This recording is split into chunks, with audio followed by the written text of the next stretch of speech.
जय श्री कृष्ण दोस्तों, स्वागत है आपका। आज हम एक खास यात्रा पर निकलने वाले हैं भगवद गीता के 7वें अध्याय ज्ञान विज्ञान योग में। चलिए इस अध्याय के रहस्यों को उजागर करते हैं और कृष्ण के दिव्य संदेश को समझते हैं। वीडियो को अंत तक देखें क्योंकि यहां हर शब्द में छिपा है एक नया रहस्य।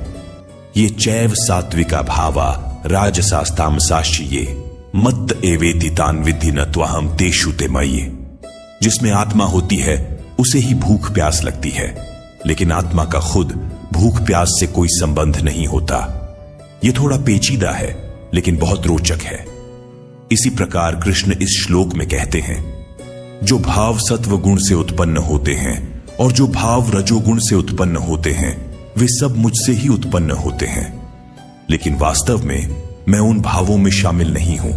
इन भावों में कृष्ण विद्यमान हैं, लेकिन कृष्ण में ये भाव नहीं होते। वे इन भावों में कभी फंसते नहीं, इसलिए वे योगीराज कहलाते हैं। यही तो सबसे बड़े योगी की अवस्था होती है दोस्तों। त्रिभिर्गुणमयैर्भावैरेभिः सर्वमिदं जगत मोहितम नाभिजानाति मामेभ्य परम व्ययम। हर कार्य या तो सात्विक, राजसिक या तामसिक गुणों से प्रेरित होता है। इन्हीं तीनों गुणों से पूरी दुनिया मोहित होती है, लेकिन कृष्ण इन तीनों गुणों से परे हैं। इस कृष्ण को वास्तव में कोई नहीं जानता। जब तक हमारे कर्मों में सात्विक, राजसिक और तामसिक गुणों का अंश मौजूद रहेगा, तब तक हम कृष्ण के असली स्वरूप को नहीं पहचान सकते।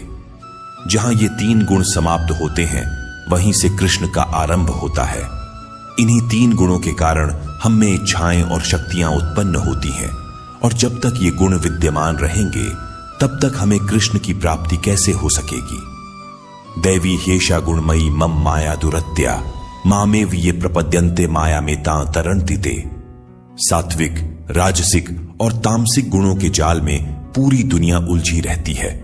इन्हीं गुणों के कारण हम कृष्ण के असली स्वरूप को नहीं पहचान पाते, क्योंकि ये तीनों गुण मिलकर माया का निर्माण करते हैं। माया एक महान ठगनी है जिससे बच पाना मुश्किल है, लेकिन जो लोग निरंतर कृष्ण का स्मरण करते हैं वे इस माया को पार कर जाते हैं और संसार के बंधनों से मुक्त हो जाते हैं। इस माया के चक्रव्यूह से वही बच पाते हैं जो हमेशा कृष्ण को अपने मन में रखते हैं। कृष्ण अर्जुन से और हम सबसे यही करने को कह रहे हैं। न मा दुष्कृतिनो मूढ़ा प्रपद्यन्ते नराधमा माया पहरत ज्ञाना आसुरम भाव माश्रिता। ऐसे कौन लोग हैं जो कृष्ण को नहीं भजते? स्वयं कृष्ण बताते हैं कि माया द्वारा जिनका ज्ञान छीन लिया गया है वे असुर स्वभाव को धारण किए हुए नीच और दूषित कर्म करने वाले मूर्ख लोग मुझको नहीं भजते। जो घमंड में रहते हैं और खुद को ही सब कुछ मानते हैं, जिनका स्वभाव असुरिक है, जो छोटी और घटिया हरकतें करते हैं और भ्रष्ट कर्मों में लिप्त रहते हैं, ऐसे लोग कृष्ण को नहीं भजते। क्या आप कृष्ण को भजते हैं? क्या आप उनके बताए निष्काम कर्म को अपनाते हैं और योग साधना का प्रयास करते हैं? अगर नहीं तो आपको अपने जीवन पर पुनर्विचार करना होगा। चतुर्विधा भजन्ते मां जना सुकृतिनोर्जुन आर्तो जिज्ञासरर्थार्थी ज्ञानी च भरतर्षभ। कृष्ण बताते हैं कि 4 प्रकार के लोग उन्हें भजते हैं। सबसे पहले वे उत्तम कर्म करने वाले लोग हैं जो सांसारिक सुखों और पदार्थों के लिए उन्हें भजते हैं। ये लोग धन और भौतिक सुख सुविधाओं की प्राप्ति के लिए कृष्ण का स्मरण करते हैं।